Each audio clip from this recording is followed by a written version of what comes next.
Hi everyone, I wish you all a very happy Ugadi on this April 9, 2024. Today is a festival which all Telugu people celebrate by bringing New Year into our lives, and in all the temples of the states of Telangana and Andhra Pradesh, priests will prepare something called as Panchangam, which will be read out in speakers too. And this Panchangam is basically a calendar which will lay out all the thithis, the prevalent star, the rising and setting of the star, and also festivals when Deepavali, Dasra are going to come and when the Purnima and Amavasya are coming. So this year's name is Krodhi. So the wishes are going to be Krodhi Nama Samvatsara Subhakangshalu, and this is how you wish to any other person who you want to wish on this Ugadi. In this video, what I want to be talking about is the second aspect of Panchangam, which has come in a recent age, I should say, which is Jyotishya or astrology. So the basic point of astrology is astro, which is like people looking at sky. Okay, so the Vedic people, they started looking at sky and also trying to link the pattern that is happening around them in the nature to something that they see in the sky, and they figured out that the sky is a repeated pattern. Every year the constellations are going to come at a certain point of sky by which you can predict what is happening.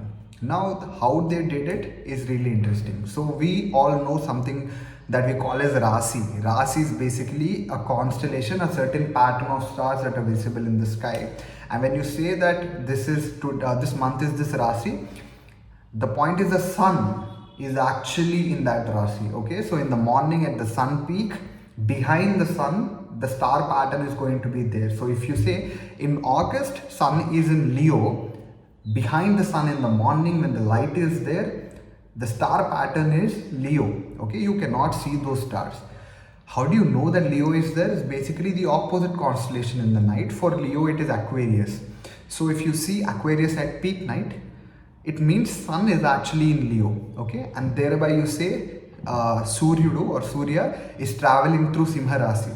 Okay, and now in August it is rainy season. So the point is, if sun is in Leo, it has to rain, right? So if it doesn't rain, the guy who you go to is Varuna Deva. You pray to him, with all your spirituality, with all your dedication, and then eventually in Indian subcontinent at least, the rains arrive. And rains arrive because it is monsoon. Late or early, the monsoon has to come because of physics, and yeah. So this behavior is very local, right? So what nature is doing is with respect to the geography, and Indian behavior is very different than any other northern hemisphere country, right?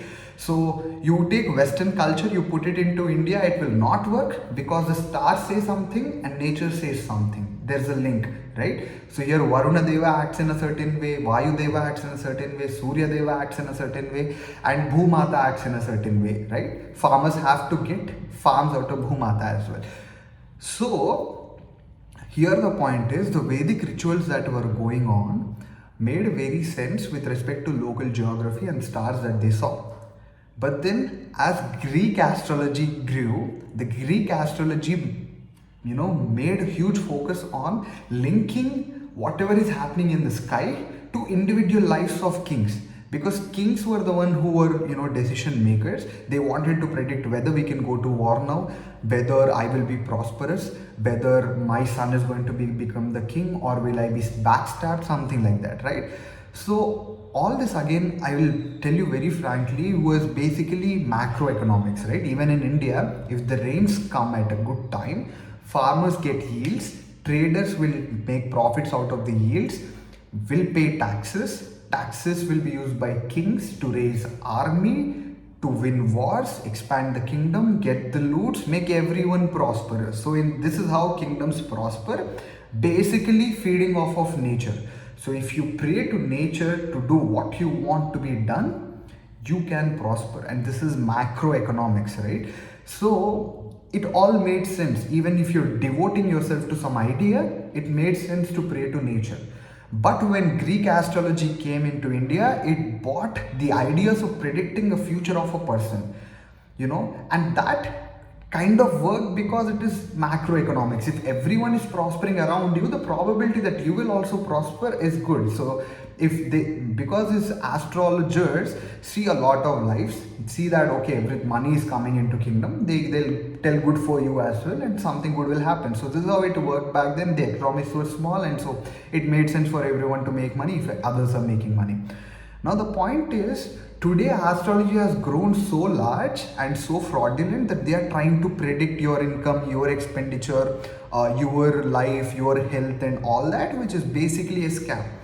You cannot predict the future, guys. If you could have predicted the future with something, Rama would never have left Sita alone, right? So it is like pointless. If you predict the future, what is the point of even living, right? So astrology in that aspect is like really, really fraudulent. So stick to Vedic rituals, stick to nature, stick to what brings life to you. The main thing that brings life to all of us is sun. Gives energy to plants, plants give energy to other animals. We live in a food chain, we see all the nature happening around us. Don't go beyond that. It's basic science. Today also, if agriculture is not going to come, our economy is not going to grow. So pray to rain god, pray to sun god. The Vedic rituals are the basic thing that you have to follow. And on that note, again, I want to wish you all a very, very happy Ugadi for you and your family.